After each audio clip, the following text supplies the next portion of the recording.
మొత్తంగా 140 స్థానాలు ఉన్నాయి. 140 స్థానాల్లో ఒక్కొక్కటిగా పోస్టల్ బ్యాలెట్లు అయితే బయటకు వచ్చేస్తున్నాయి. అదేవిధంగా ఈవీఎంలను కూడా లెక్కిస్తూ ఉన్నారు.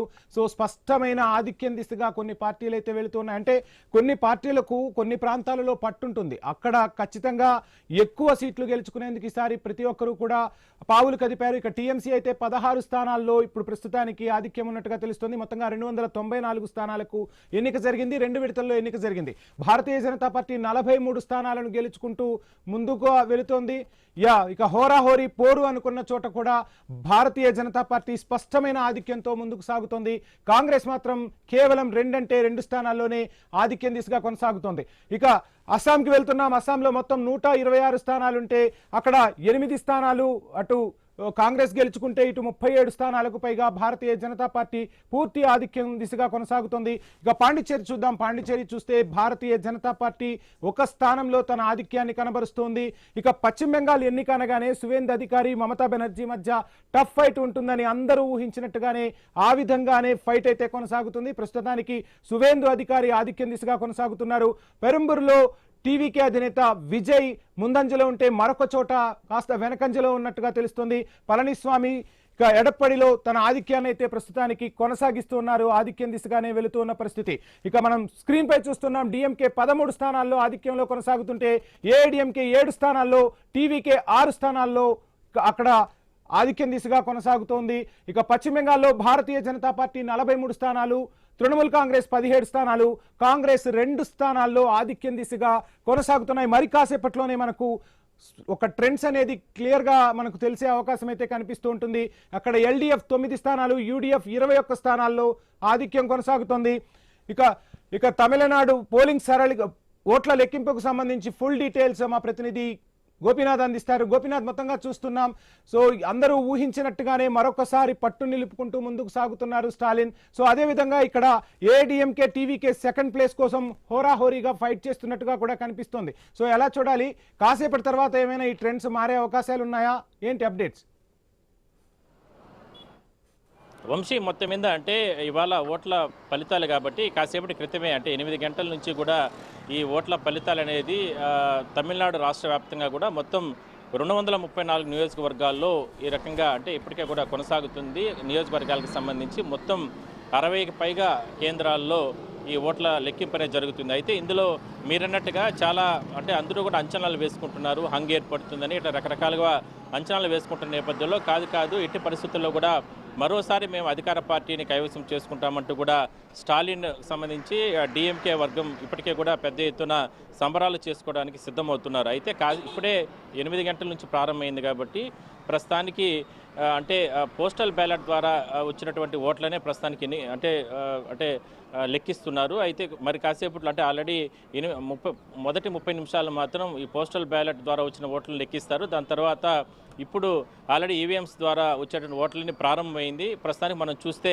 ఇక్కడ చెన్నైలోని మేరీ కాలేజీలో ఇక్కడ ఒకసారి మనం చూస్తే కన్నా పూర్తి స్థాయిలో కూడా పోలీసులు కట్టుదిట్టమైన భద్రతా చర్యలు తీసుకోవడం జరిగింది. మొత్తం రాష్ట్ర వ్యాప్తంగా తమిళనాడులో మొత్తం 234 నియోజకవర్గాలకు సంబంధించి 62కు పైగా ఇలాంటి కేంద్రాలను ఏర్పాటు చేశారు. మొత్తం 3 అంచెల భద్రతతో పాటు పూర్తి స్థాయిలో కూడా కేంద్ర రాష్ట్ర బలగాలతో పాటు పూర్తిగా ఆధీనంలోకి తీసుకుని ప్రస్తుతానికి ఎన్నికలకు సంబంధించినటువంటి ఓట్ల లెక్కింపు అనేది జరుగుతుంది.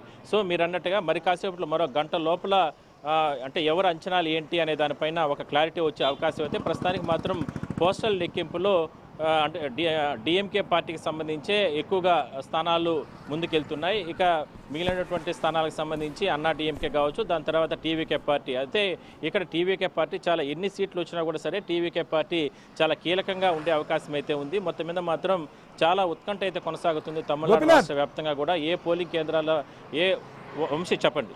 మొత్తంగా చూస్తున్నాం టీవీకే అధినేత విజయ్ ఆ పార్టీలో కంటెస్ట్ చేసిన ఎమ్మెల్యేలకు ఒక రకంగా ఆయన ఎమ్మెల్యే అభ్యర్థులకు ఒక సిగ్నల్ అయితే ఇచ్చేశారు. రిసార్ట్ రాజకీయాలకు అప్పుడే తమిళనాట తెరలేపిన పరిస్థితి కనిపిస్తోంది. సో ఏంటి మొత్తంగా కింగ్ మేకర్ అవుతానని అనుకుంటున్నారా? సో వచ్చిన ప్రతి సీటు కూడా కీలకం కాబోతుందా? స్టాలిన్కు స్పష్టమైన మెజార్టీ వచ్చే అవకాశాలు లేవా? జంప్ అయ్యే అవకాశాలు ఉన్నాయా? ఏం జరగబోతుంది? ఎందుకు ఈ రిసార్ట్ రాజకీయాలకు అప్పుడే తెరలేపారు?